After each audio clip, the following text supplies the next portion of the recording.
Here's Mae.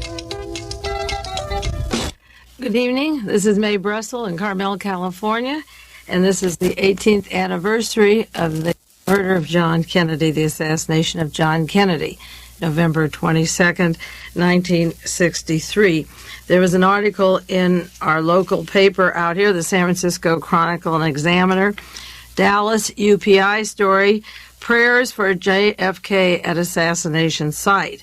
And it tells about researchers whose lives are dedicated to the investigation of the assassination of President John Kennedy planned a moment of silent prayer this morning at 10:30 p.m. Pacific Standard Time in Dealey Plaza, 18 years to the minute after the president's slaying. A small group of assassination investigators and researchers, including Penn Jones, Gary Shaw, and Gary Mack, make an annual visit to the site on November 22nd, 1963. Penn Jones was quoted as saying, "We have a moment of silent prayer." He was the editor of a newspaper, the Midlothian, was from Midlothian, Texas, and he's had a newsletter for assassination researchers, the continuing inquiry, ever since he stopped his regular small newspaper in Texas. He had them going simultaneously for a while, and he continues with the newsletter. He had comments to say about the assassination and the research, and he goes to that site, as the article stated, every single year. Penn is the kind of person who does not just select a certain day, a certain time to understand who was behind the killing of John Kennedy and that terrible assassination. He is the kind of person who has worked continuously, as I have done and as a few of us have done, for 18 years. And I do mean continuously, almost every single day. It has been a part of our life for the past 18 years. I first learned about Penn. I started my research November 23rd, actually, 1963, a day after the assassination. I learned about Penn when we were doing an article for Ramparts magazine that was way back in 1966. He did a large section in that article. It was put together by David Welsh on the mysterious deaths of primary witnesses from 1963 until 1966 and how they were dying. The article listed a lot of researchers who were busy at the time: Sylvia Marr, Maggie Fields, who went under the name Margie Deschamps. She didn't want to use her name, Maggie Field. Ray Marcus, David Lifton, Elizabeth Stoneborough, Paul Hawk, Vincent Salandra, Harold Feldman, Mark Lane, Harold Weisberger, Leo Savage, Shirley Martin. David Welsh was at my home in Carmel when this was about ready to go to print, and I asked him to take my name off of that list of sleuths, even though I helped with the article that was in Ramparts. And the reason I wanted my name off was that most of those people from 1963, November 63, up to 1966, we're working with the ballistics, the gunshots, the evidence of the conspiracy, a lot of the area of the material witnesses. And what I was doing was working with the contacts of Lee and Marina Oswald with an agency in 1966 I already realized was the highest level of Nazi intelligence, and I didn't want to tangle with any more people coming around the house and bothering me with the area that I was working than I had to do. So I actually was the first one to make the connections, and I'm going into that much more detail this evening. The first person in the United States to make the connections of the Nazis and the role of the German Nazis to the overthrow of this country by killing John Kennedy and then later Robert Kennedy and Martin Luther King. But by 1966, I was well aware that George de Mohrenschildt, a Nazi during World War II against the United States for the Germans, who also worked right along and closely with the Rockefellers and Chase Manhattan and the network of Hitler's intelligence chiefs. He was the benefactor to Lee and Marina Oswald when they arrived in this country from the Soviet Union in June of 1962. So I asked him to please pull my name out of the article until I could get to the point where I was satisfied to say the things I'm saying this evening and have as little hassle as possible in the meantime. I did help with a lot of material in that article. If you have the old Ramparts, it's on page 50. The section I helped write was about the evidence that was disappearing. This was 2 years after the murder of John Kennedy, and in it, I made a statement: it is time to reopen the investigation. It is time that the impressive quantity of missing evidence be found and the mountain of withheld evidence be declassified. Among the missing evidence were color frames of the color motion picture that was taken the day that John Kennedy was murdered. Photographs were undeveloped and turned to the Secret Service and not used by the Warren Commission. The Abraham Zapruder film, as well as that being rearranged and sections being missing. There was the clothing of John Connolly that was sent to the dry cleaner and destroyed. The Stemmons Freeway sign in front of the book depository, the street lamp near where the president was shot that would have showed that there were more bullets, the manhole cover that could have been hit by bullets, that was missing after the assassination. Jacqueline Kennedy's testimony about her husband's wounds was missing, and locked up in the National Archives was about 1/3 of the information that was relative to solving this crime. I also talked about the White House taking the interior of the president's limousine, cutting it up and destroying it, and that now is on exhibit at the Ford Motor Company in Detroit, Michigan, the car that John Kennedy had without the interior, to show if there was the use of silencers during the crossfire, more bullets in the car that most people couldn't hear. I talked about the destruction of Dr. Hume, the autopsy papers of Dr. Hume, the original autopsy papers on John Kennedy, and also the post office box application that Oswald filled out in the name of Heidel, which I don't believe he had, that the rifle allegedly came to from Chicago. My contribution to that article in 1966 was the missing evidence, that piece, and I met Penn Jones through the Ramparts work. The series of programs I've had on KLRB the past 11 years, starting with the Pentagon Papers, the disclosure of the escalation of the war 2 days after John Kennedy was killed, was my introduction to radio work talking about the assassination and evidence of other conspiracies related to this particular John Kennedy assassination. I began studying that in November of 1963, and then I began to study what preceded it in terms of our American history and, of course, what's followed since, because the murder of John Kennedy was not an isolated event. It fell into a time slot where there were many deaths before and many to follow afterwards, and all with a single purpose. And, of course, when the House Select Committee on Assassinations finished their work in 1979, on KLRB, I talked about the area that they left off at, and that was program number 370. We're up to number 520 this evening. And the program was about where the committee critics are now, and it was the anti-Castro Cubans or a runaway faction of the Bay of Pigs group, possibly with the organized crime syndicate. And I went on to explain on that particular tape, that broadcast, that the truth of the assassination goes into Division 5 of the FBI, into Navy intelligence, into the defense industry, and then into Interpol and the Nazi connections of J. Edgar Hoover to Meyer Heydrich, or the Nazi, the head of the extermination program, and Martin Bormann, and the Argentine connections from Argentine to Minsk, Russia, to New Orleans, into New Jersey. And I mentioned New Jersey, and this is very important for what I'm going to talk about in a few minutes, and Houston and Dallas, those connections. The Interpol, the Nazi links of J. Edgar Hoover to Heydrich, to Martin Bormann, to Argentine, to Minsk, to New Orleans, to New Jersey, Houston, Texas, and Dallas. Now, there were other cities that played an important part in this, such as Rome or in California, but if you took a map of the world and had to mark these particular areas that were so terribly important, Miami was also important, but the keys were the Argentine, Minsk, New Jersey, Houston, Dallas, and the keys were the links of the FBI, our FBI, to the Nazis and to Martin Bormann down in South America. And that was a clue to where to look for the conspirators and their paths or their modus operandi. Before we get on to that subject in more detail, I did get a letter this week from a gentleman from the United States Army Special Forces, Fort Bragg, North Carolina. And he asked me, "Dear Mrs. Brussell, please let me know if your most informative tapes are for sale to the public. I had occasion to listen to one a week ago and would like to get them if at all possible. Sincerely, Captain Ward from Greensboro, North Carolina. Also, send any literature you have on the assassinations. Thank you."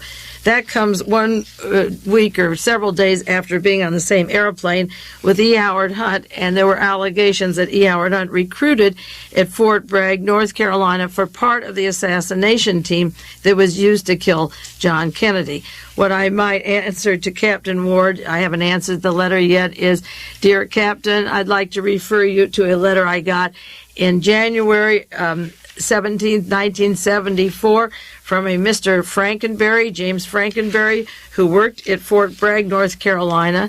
And I described this on a tape in July 1980 and several times before, that Mr. Frankenberry had worked at Fort Ord, California. He was supposed to go to Germany and Latvia, and then to the USSR for an assassination case for the Defense Department.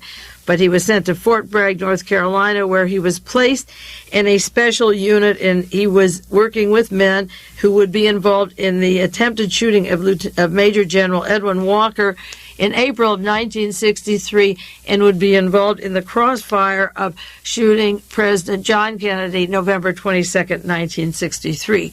James Frankenberry claims that he was meeting somebody who he believed was E. Howard Hunt, and Hunt was recruiting these people from Fort Bragg, North Carolina. This is interesting because the last, weeks and weeks I've been talking about Edwin Wilson and Frank Turpel, who recruited from North Carolina to send assassination teams over to Gaddafi in Libya, and that they were working directly with the CIA and Defense Department. I'm sure that what Captain Ward got was a tape mentioning North Carolina and Wilson and Turpel, and that outfit that I will pass up this evening and get back to later, but it all ties in to the Kennedy assassination. We'll put them on the burners temporarily and go to another area that is terribly important, and a story that just broke this week, Friday, 2 days before the 18th anniversary of the assassination of John Kennedy. And just before I get to that, I do want to say that over the years, people have asked me for books to read to understand who killed John Kennedy. Where were the forces behind it? Who had the power to do it? How did they cover it up? If I had limited time and limited money, what would I read? And I have a bibliography if you want it. You can send a self-addressed stamped envelope to me at Box 22511, Carmel, 93922, and I'll send you this sheet, because I made this bibliography up in 1974, and it's just as important or more important now for the things that I'm about to tell you than ever you could imagine. I knew it was important, and with all the books out on the assassinations up to that date, and there's been a lot since, I still say in this order that these are the most important things to read, and the news that's breaking today goes back to these references.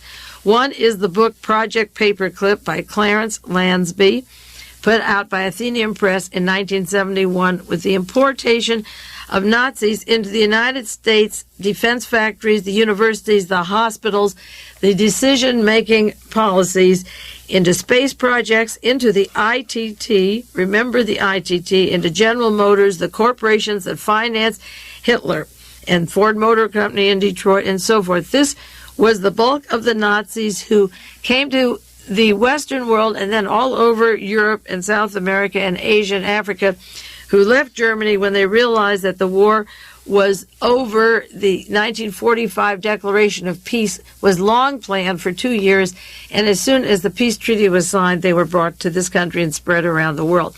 And the next book is Kukerich's book, Gehlen, Spy of the Century, put out in 1971 by Random House, describing Reinhard Gehlen, Hitler's chief of intelligence of the Eastern Division, who came to the United States to form our CIA and then went back to Germany to head the German intelligence after World War II. And then third, I listed my 3 articles, Why Was Martha Mitchell Kidnapped, that came out in 1972, The Senate Select Committee is part of the cover-up in 1973, and the SLA is the CIA in 1974. Those were published in The Realist and give you an umbrella framework to understand what has happened to America since the end of World War II and even going back farther than that.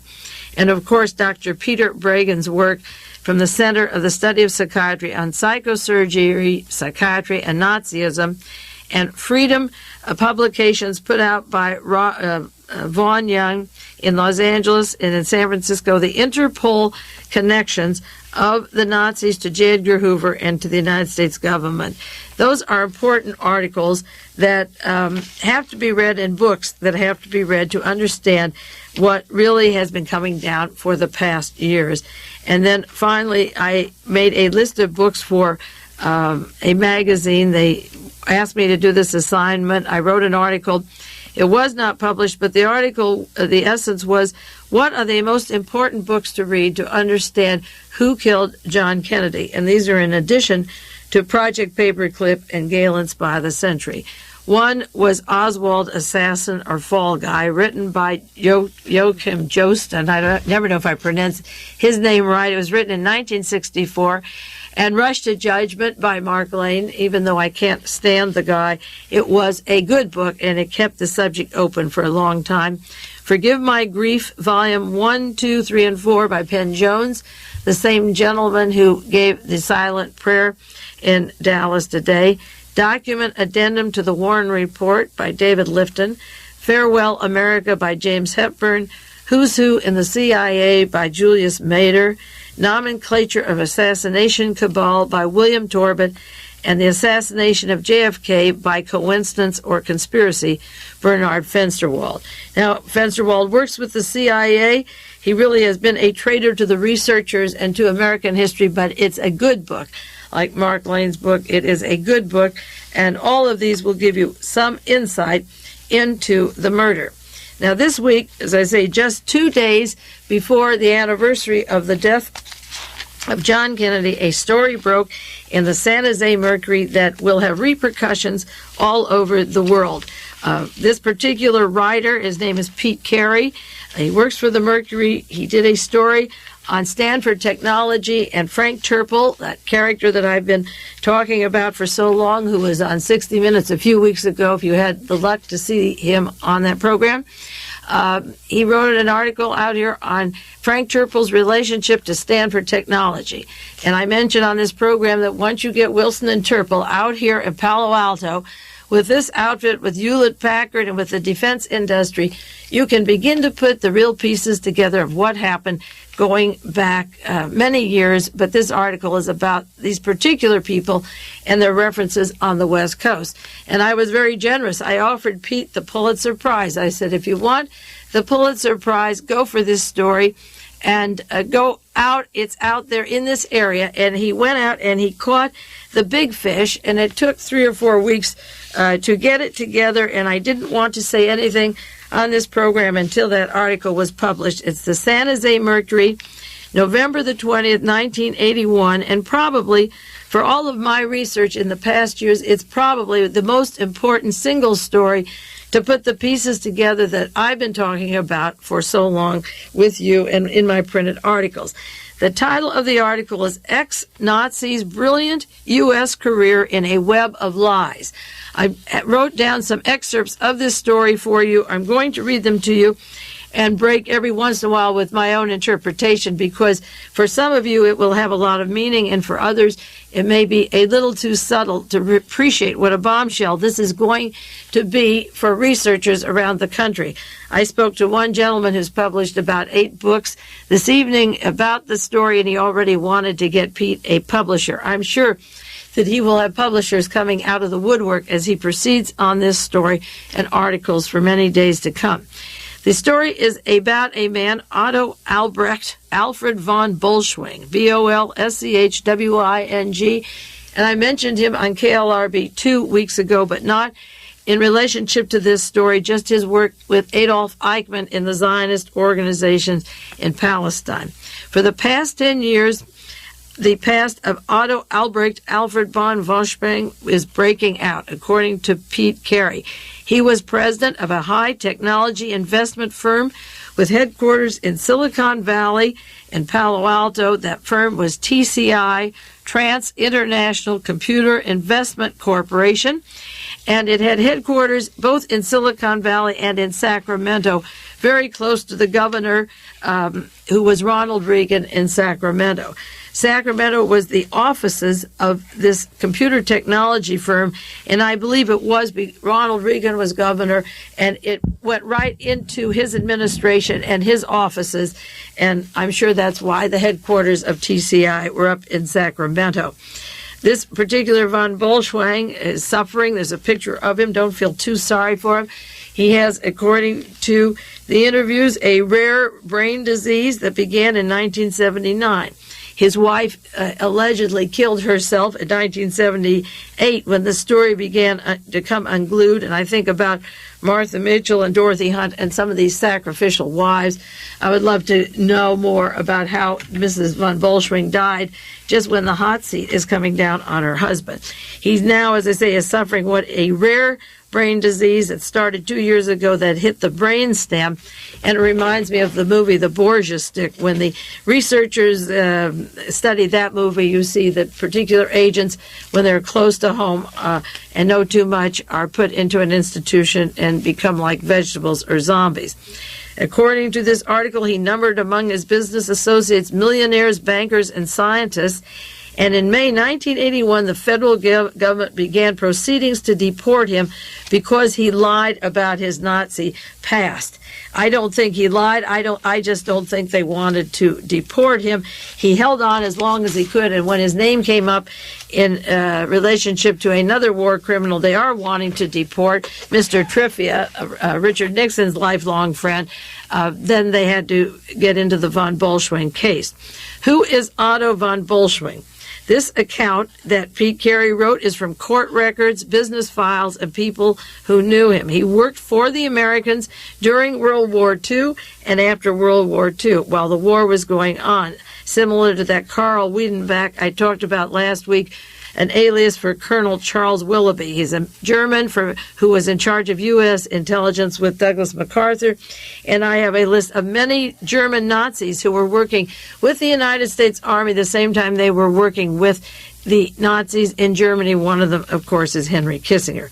Otto Albrecht Alfred von Bolschwing was accused by the Justice Department of helping Adolf Hitler's persecution of European Jews.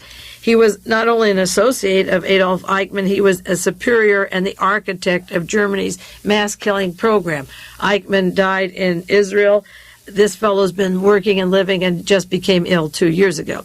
He was born October 15th, 1909, of East Prussian nobility, an estate founded by his family in 1302. He went to school in Breslau. He was a member of the Nazi Party from the age of 24.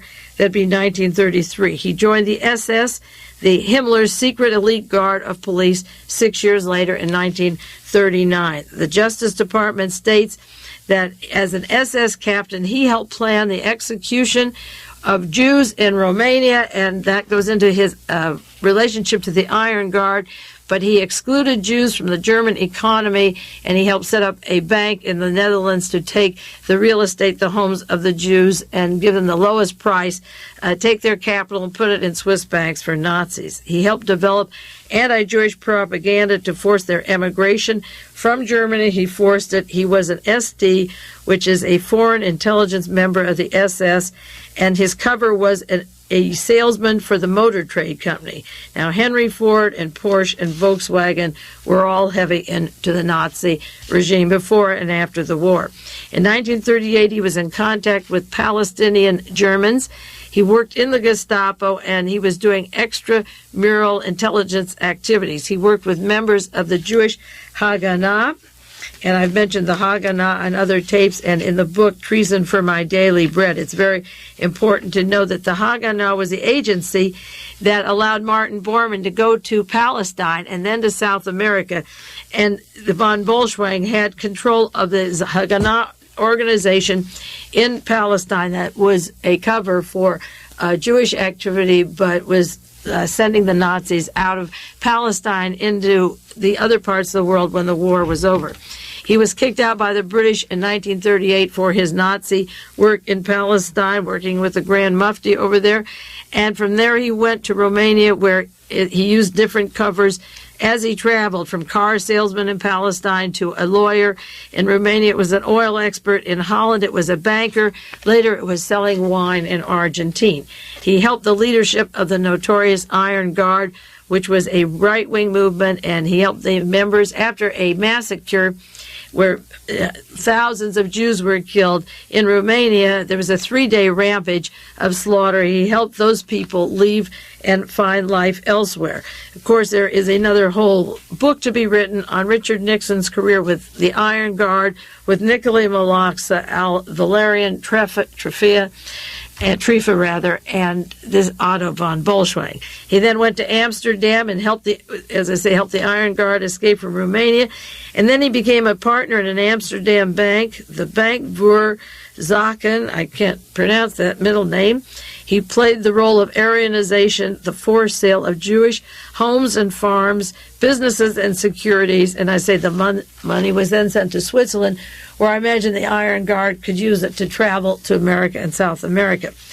After 1945 in Amsterdam, the years from 1941 to 45 are fuzzy. Those are not filled in yet in the article by Pete Carey. He said he was in a Gestapo prison, but there never were any charges or records of files against him. In April 1942, he said he escaped from a Gestapo prison, and that's when he goes to the Americans. And of course, this area of 1941 to 45 is not recorded in this article. But in 1945, he helped the American troops who entered Austria allegedly catch Nazi officials and SS officials, worked with a U.S. colonel in the 71st Infantry.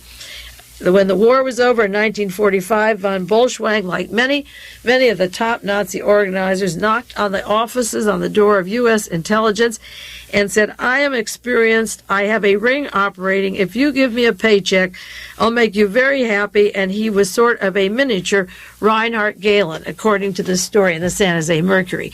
Now, he not only made people very happy, and they not only gave him a paycheck, but he goes on to run a corporation worth $50 million for the Cabot family later in Germany. But he said, "I'll make you happy." And at the time, Reinhard Gehlen was chief of Hitler's Eastern Intelligence, about to come to the United States to form our National Security Council and CIA. So he was a mini Gehlen, described as a smaller Gehlen, until he takes over the Gehlen operation. Otto moves from the SS to the Gestapo, from Hitler's Gestapo, from Hitler's dreaded secret police, directly to the Central Intelligence Agency, as did thousands of other Nazis, as I say, who came to this country, to hospitals, schools, and agencies to become very wealthy people later.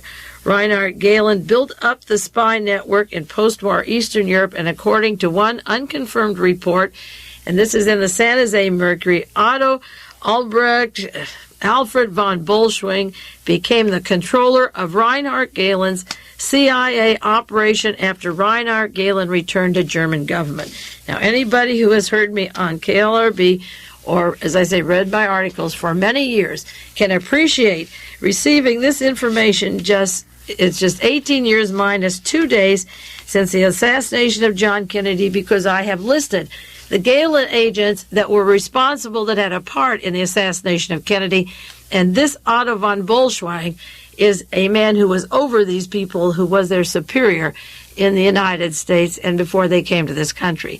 We'll take a 1-minute break and go on to Otto von Bolschwing and the Kennedy assassination. This concludes the first half of World Watchers International with Mae Brussell. We will return with the second half after a brief pause.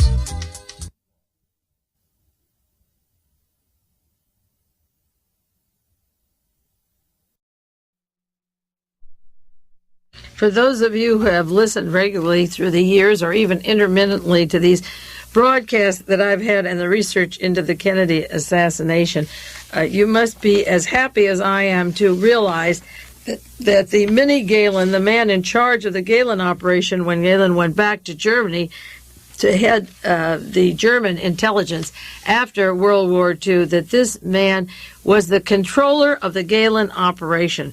Now, when you say that, you have the entire spy network of the assassination teams, the people that have taken over the corporations, perverted the courts, distorted the news, and carried on many, many murders that I have talked about week after week. This fellow, Otto von Bolschwing, has to be the top dog over a lot of the intelligence activity. And as I said in the introduction of this program, what turned the story to Otto von Bolschwing and the discovery of him was the location of Frank Turpel out here in Sunnyvale, California, and Edwin Wilson and Theodore Shackley. Now, there will be years or weeks or months of broadcasts on this subject and books written about this, because once this story goes out across the nation and the corporations he worked with and for get linked together to the past era, this will be the beginning of a new awareness of people who've been doing research all these years. I'll continue with what was in the article by Pete Carey to show you how important it is. He put in the sentence that one source said about Otto that when he came to this country, he must have done something right because he had so much clout around him and people of importance. Now, December 1953, von Bolschwing was staying in Europe. He was working for the OSS. The OSS became the CIA in 1947. He worked for the United States government from, I guess, around 1942, 43 until 47 when it was the CIA, and he was the CIA over in Europe until 1953, until December 53 when he applied to immigrate to the United States. Of course, he has all the security to go through. He didn't change his name any more than Joseph Mengele changes his name when he comes to this country from Paraguay and travels. He used his name, and that isn't an easy name to forget, Otto Albrecht Alfred von Bolschwing. You can put that through a computer and not find too many of those. February the 2nd, 1954, he arrived in the CIA. He had been working for the government for 6 years, and no research has been done on this man, even though he didn't use any aliases. He became a United States citizen in 1959, and when he was secure in the United States, then his citizenship took a sudden upward turn. According to Pete Carey in the San Jose Mercury, after he was secure in the United States, his career took a sudden upward turn. He became the assistant to the director of international marketing at Warner Lambert Pharmaceutical Company. Warner Lambert, in case I don't have time to do it this evening, and I'll do it next week, was the company that escalated the career of Richard Nixon. Now, Richard Nixon was fighting Jerry Voorhees in California in 1946. He was brought here. Voorhees was in the House of Representatives trying to break up IG Farben Chemical Company, and Farben had broken itself into hundreds of other concerns that are probably and possibly tied hand in glove with Warner Lambert Company. We have to look the relationship of IG to Warner Lambert. I did get information from researchers in Philadelphia when I told them about the article this weekend that Warner Lambert supplied the drugs for Jim Jones down in Jonestown, but that isn't even a scratch of the story. He became an assistant to the director of international marketing of Warner Lambert. He developed close ties to the company's president, Elmer Bobst. And Elmer Bobst is the fellow who said to Richard Nixon, "Come into my office in 1962 when Nixon lost as governor, and we'll make you the president." And the only way they had to make him president was to kill John F. Kennedy, and Nixon would be riding the saddle within a short time. He had close ties to the honorary board chairman of Warner Lambert. That's former New Jersey Governor Alfred Driscoll. He had international contacts, and this article described his contacts were way out of proportion with his job, way out. From the Gestapo, from Hitler to the CIA to Warner Lambert, the corporation that would make Richard Nixon president after they killed John Kennedy. Now, Alfred Driscoll wrote recommendations for Otto von Bolschwing, it is, not Wang, for years. He's described in Who's Who in America as a graduate of Harvard University, New Jersey Bar. In 1929, a state senator in New Jersey, director of Warner Lambert from 1954 to 1971. This is Alfred Driscoll, who was writing recommendations for Otto to give him a nice, cozy comfort until he ends up in California. This Driscoll was director of a chemical fund in New Jersey. He was on the President's Commission of Intergovernmental Relations, a trustee for the Samuel Crest Foundation and Williams College, and a former executive from the State Liquor Administration in New Jersey. That Alfred Driscoll was writing recommendations for Otto, and he was beginning to sail. In 1959, he was linked to Warner Lambert Pharmaceutical and Elmer Bops, and by the mid-60s, now we've got a jump to the mid-60s. Kennedy has been killed. 1959, Lee Harvey Oswald is in Navy intelligence going to the Soviet Union, and the connecting links I'll do later. I'll do the biography that was in the San Jose Mercury now. But we jump in this article from 59 to the mid-60s. We have Kennedy dead and LBJ who's going to resign and not run in 68 and make way for Nixon, Elmer Bob's protege from Warner Lambert. But this particular article jumps to the mid-60s. In 59, with Warner Lambert in New Jersey, and in 59 to 60, Nixon was running and campaigning against John Kennedy. In 1960, Nixon lost to John Kennedy. In 1962, Nixon lost as the governor of California. In 1962, Nixon was taken by Elmer Bobst and to Warner Lambert in New York City, and I'm sure this is where Otto von Bolschwing was very instrumental through this whole time period with that corporation and with his Reinhard Gehlen link that were involved in the murder of Kennedy that made way for Richard Nixon and Ronald Reagan. 1963, Richard Nixon put Jerry Ford on the Warren Commission, and Jerry Ford covered up Nixon's crimes going back to Dallas and a lot more. LBJ resigns in 68. Robert Kennedy is killed after he wins the primaries in 68, and Richard Nixon, the protege of Elmer Bobst and Warner Lambert, is then the president of the United States of America, and Otto von Bolschwing is in California where Ronald Reagan is the governor, and Otto's next job is to put a secretary for Ronald Reagan to screen his office, and that's Helene von Dahm. She's in the White House now, but I'm jumping the article. Let's go chronologically. But just to show you what happened in those mid-60s, while Otto Albrecht, Alfred von Bolschwing was swinging with Warner Lambert and goodness knows who else. Now, Otto became a chief financial officer then for Cabot Manufacturing. It had a German subsidiary, and according to this article, $50 million carbon black factory for Cabot in Germany. I don't know what carbon black factory is, but I know what black carbon is. According to this article, as chief financial officer for the Cabot Manufacturing in Germany, a subsidiary, Otto von Bolschwing developed a $50 million factory for Cabot in Germany. Now, I don't know whether this is a front, whether it's an espionage operation, whether there is some funding that went into the Permindex operation that was to do all of the multiple assassinations after the 50 when the Cold War really began.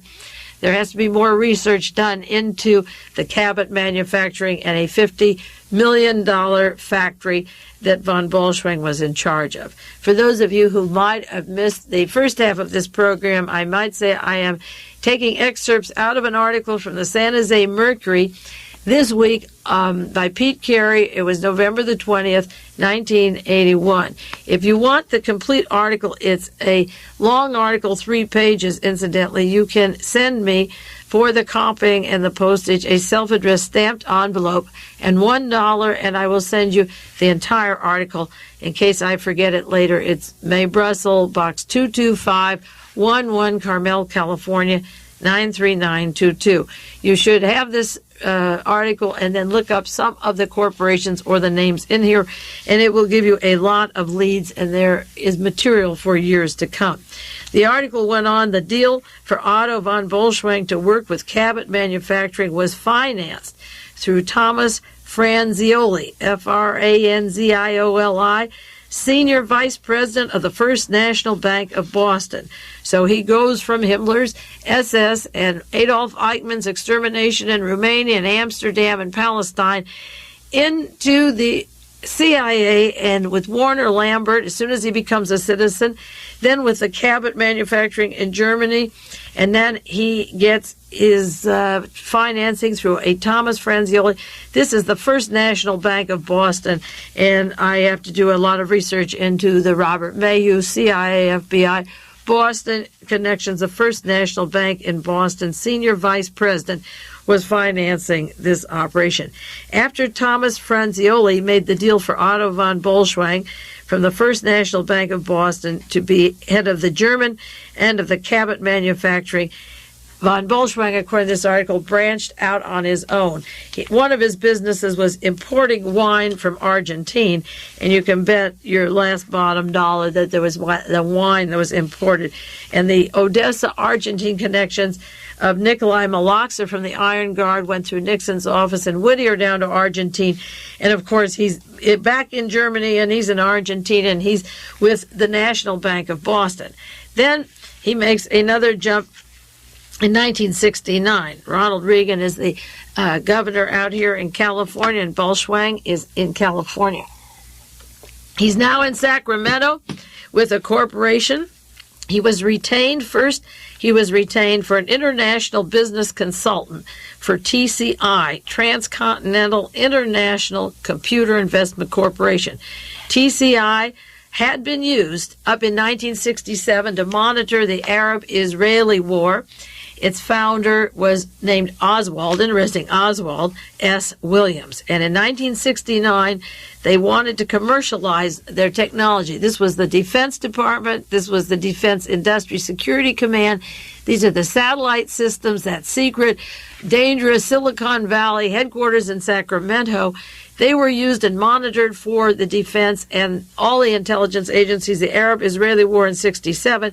By 69, they bring Mr. Otto von Bolschwing into their area for international business. They're going to sell their expertise and commercialize on technology that they've developed in Silicon Valley. TCI had two subsidiaries in Palo Alto and Mountain View.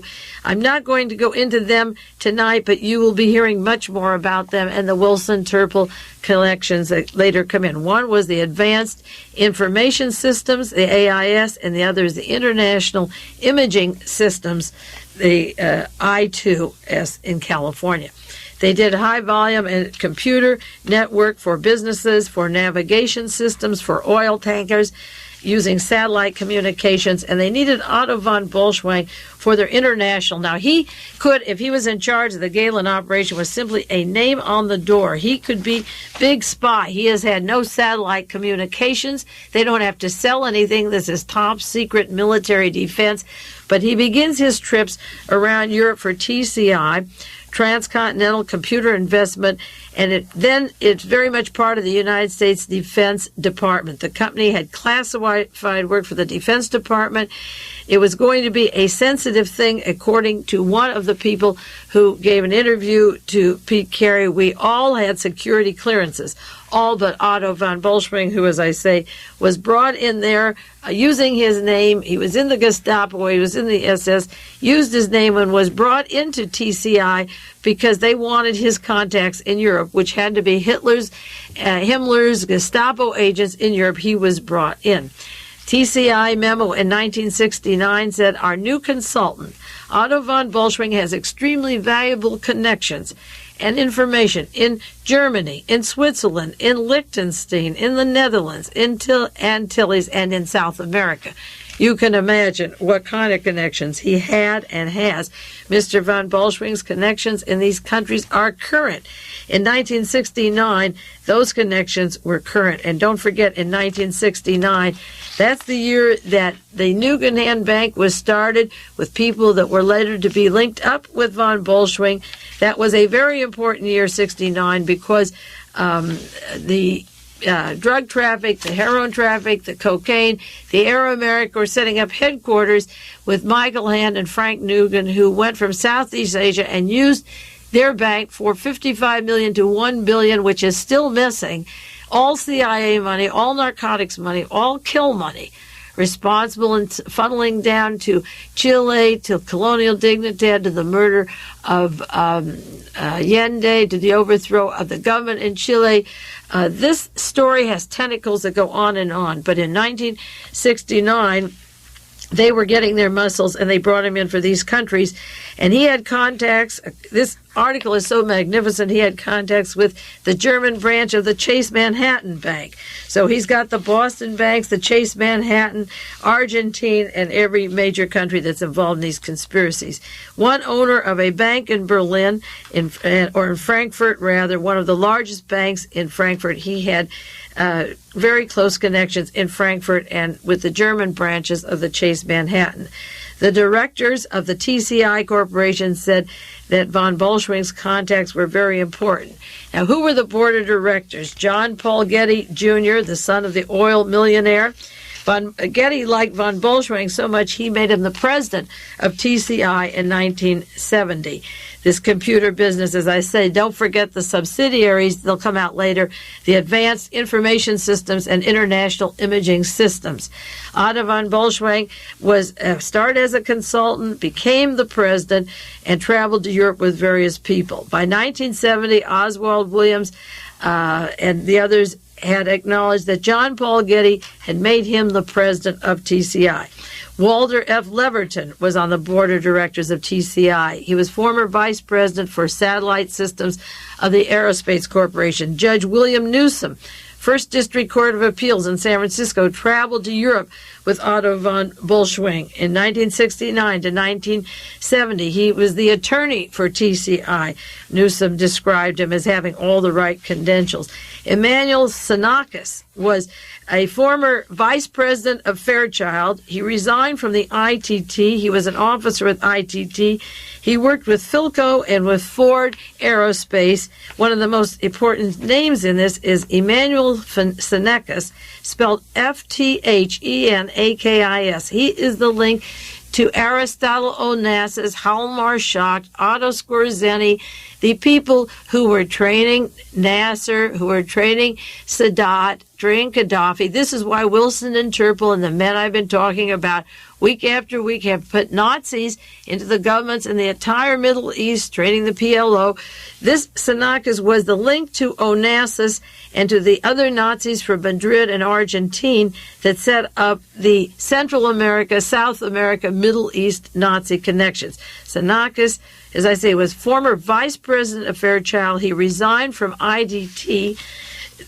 You know that corporation. If you don't know it, get your books on ITT. I'll give you more in the weeks to come. He traveled to Europe with von Bolschwing. He was active, as I say, in Philco and in Ford Motor. And this opens up a whole story of Chile, Allende, Colonia Dignidad, and the overthrow of Allende for Pinochet, putting those Nazis in power. Remember when Allende was murdered, the swastikas came out. He talked about his working for United States intelligence when he was with Xenakis, and they took trips, and they were on the board directors together, and this was Otto von Bolschwing linked to some more important people. Now, the secretary for TCI, the woman who translated the German-American correspondence, and you better believe there was a lot of it, was Helene von Damm, Vondamm. And when Pete called me and asked me, what do you know about Helene? I got out my file on Helene. He said, what do you know about Warner Lambert? I got my file on Warner Lambert. As he came to these names, I could go to my research, and that I was very proud that after 18 years of studying who murdered John Kennedy, I had accumulated thousands and thousands of files on all these people and could relate them to Dallas, how the murder came down, who was behind it. So he asked me about Helene von Damm. She was a translator for TCI who worked with Emmanuel Xenakis and Onassis and for Judge Newsom and the Getty family and the ITT connections.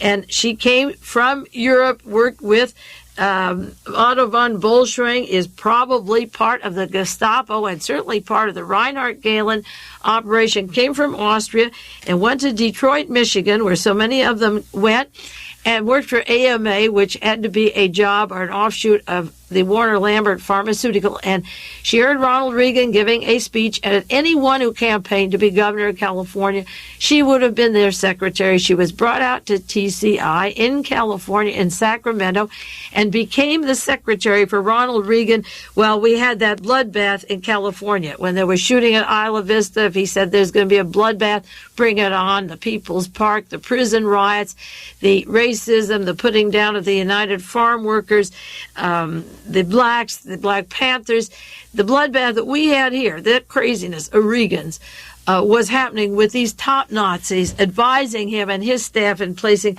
real Nazis, I mean real Himmler, Eichmann, Gestapo Nazis throughout the state of California.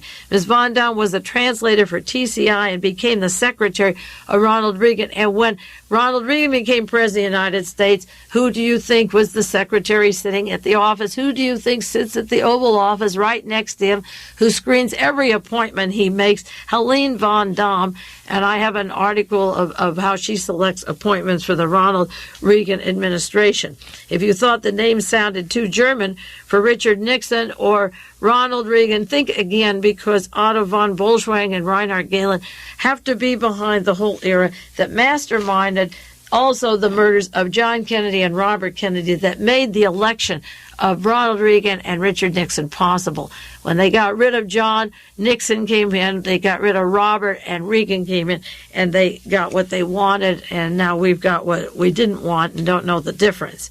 She was a translator for TCI. She invested in this corporation, and she was Ronald Reagan's secretary in Sacramento, and many of his administration and the people around Reagan were involved in TCI. Now, something happened. They got into trouble in 1970. This corporation was forced to go under and fold because many of the stockholders from over the world were syndicating their stock. They were selling it to other small investors in Sacramento, and they overstepped their britches too far. Now, the problem was that they got in trouble with the law, but not enough. And I venture to ask how many of you people ever read anything about this suit of TCI that went on in Sacramento at the time. What they did, they had to fold up and close office, but they retrenched into other activities and became very active in Silicon Valley and these other corporations. Brian Van Camp, an attorney for TCI, said, prosecuting it, said it was the hottest thing in town. The trading was illegal under a 1968 law that required security sales as registered. They got in trouble, and it was also described in Sacramento as the largest stock fraud in California history. And you know that even at that date, the Getty name and Otto von Bolschwing was kept out of the newspaper, even though he used his own name, and people were writing books about him and his role with Adolf Eichmann. This largest stock fraud in California history was literally kept out of the news when TCI fell apart. They broke up that particular little group, and Helene Von Daum kept her place working for Ronald Reagan and worked up to the White House. But in 1972 to 78, there was a shuffling of their papers, and the corporation known as TCI suspended their trainings. As I say, described as the biggest stock fraud in California history, and you never see the name of Otto von Bolschwing mentioned. Where did his name come out? Over a while, also, he was involved with coal mining in Tennessee, trying to get people in Tennessee to put money into TCI to keep it going. His name came out when they were trying to deport another Nazi that he helped escape from Romania, from the Iron Guard, this Mr. Trifia. And he helped them all leave Romania so they wouldn't be caught or prosecuted. And there's been extradition on Trifia. That's the gentleman that Richard Nixon had give a prayer before the Senate in the United States Congress, this war criminal who had committed so many atrocities in Romania. Now, Pete Carey uses a word in his article which is interesting in the San Jose Mercury this week. He said, Von Bolschwing admitted helping Trifia and others of the Iron Guard to escape from Romania in 1941 after the Jewish pogrom. pogrom, P-O-G-R-O-M. Pogrom is not used often. That was the rampage in Russia under the Tsars and in Poland and Eastern Europe, where they would tear into homes and kill all the Jews and massacre the families and cut them up and leave their entrails hanging out, rape and kill the women, the wives, and the children in front of the parents, and just ravage the whole place and leave. There were Jewish pogroms in Romania. When Jack Ruby was interviewed by Chief Justice Earl Warren and Gerald Ford, and he wanted to come out of Dallas from the jail to Washington and tell him who killed Kennedy, he said that he's involved with a group who will put a whole new form of government into power if the truth isn't told. And he said, we will have pogroms in this country. And he knew, and Jack Ruby knew, that he was working with Nazis. And he said, if the truth doesn't come out, we will have pogroms. And these are the people that set up pogroms over in Europe and were brought here, and so far we can't extradite Mr. von Bolschwing. Otto von Bolschwing had tried to lie to investigators. They came out to see him. His name came up at the trivia hearings, and they came out to see him in California in February 1981. And they said, finally, and he had lied when he came into the country, but I don't believe, not changing his name, that they didn't know the full truth, just as they knew about Walter Dornberger or Werner von Braun and other Nazis. They asked him, the investigators, were you a member of the Nazi Party? And he said, yes, I was a member of the SS Gestapo, he finally told the authorities. And with these words, according to Pete Carey, in a beautifully written article, von Bolschwing's life in America crumbled. He admitted that he was a member of the Nazi Party and the Gestapo, but that wasn't the problem of von Bolschwing with his rare disease at the stem of the brain, given him 1 year before they come and say, are you a Nazi? Are you a Gestapo? The point of all this is, on the anniversary of John Kennedy's death 18 years ago, is that J. Edgar Hoover worked with the Nazis and knew that these people were going to set up another Reich and continue what went on in Germany before the war was over. Allen Dulles, who brought this gentleman over here and brought Reinhard Gehlen, was on the Warren Commission that decided who killed John Kennedy. Gerald Ford from the CIA working with these Nazis, and Richard Nixon lied and covered up the murder of John Kennedy to become president of the United States, to absolve Richard Nixon of any crimes in the future, including that of murder if it ever should come out. The Warren Commission was stacked with Mr. Russell, the watchdog of the CIA, Senator Russell, and other people that totally lied to the American people. The truth is more in von Bolschwing. In this particular article that came out, it does not say what he did those years up till after John Kennedy was murdered, while the years that he was in this country and working with Warner Lambert. There are missing pieces, and of course, this is a first article. This isn't a continuous article, and I already, as I say, spoke to somebody who wanted Pete Carey to do a book. He has enough here for a series, and if he does it right, and if we get these sheets out that go with these tapes to Congress and encourage him and encourage the San Jose Mercury to keep this going, he will win a Pulitzer Prize for this story. He brought in the big fish, and these connections to the Gettys, to judges in the Bay Area, to Ronald Reagan's White House today, to the past people who were involved in the killings of John Kennedy and Robert Kennedy, to the manipulation of our process, the crimes by which you think you go to office and you select a president of the United States. You select the one they picked a long time ago that they guide their career through, and if anyone's in the way, they're murdered. You had to get rid of John Kennedy to make Richard Nixon, as promised, the President of the United States. Otto's career, according to Pete Carey, was strangled in a web of lies, working with the highest levels of American business. But his career is the story of America. It's the story of the United States. It is the story of pretending you don't know he's there. It is the story of the news media in Sacramento, the Associated Press, the United Press, when TCI FBI went over and under and not having his name linked, of the Defense Department having security for a person for the highest level of intelligence with his interconnecting links to the Gestapo, to Himmler, to the Argentine Nazis, working in Silicon Valley with those people who want to put you in space stations, to take away your rights, your freedom, your voting records. This is the 18th anniversary of the assassination of John Kennedy. I'm glad I carried it to this point. I worked 18 years on this subject, and I think the bottom line is here with people like Otto von Bolschwing and our American intelligence. I'm glad to be able to say that after 18 years, some of us researchers have come this far. That is enough on this one subject. We'll continue it next week, maybe part 2 on this dog, and fill in some of the pieces that he hints at in the article. This is Mae Brussell in Carmel, California, and I'll be back with you next week. This has been World Watchers International with noted conspiracy investigator Mae Brussell. This program originates from Carmel, California.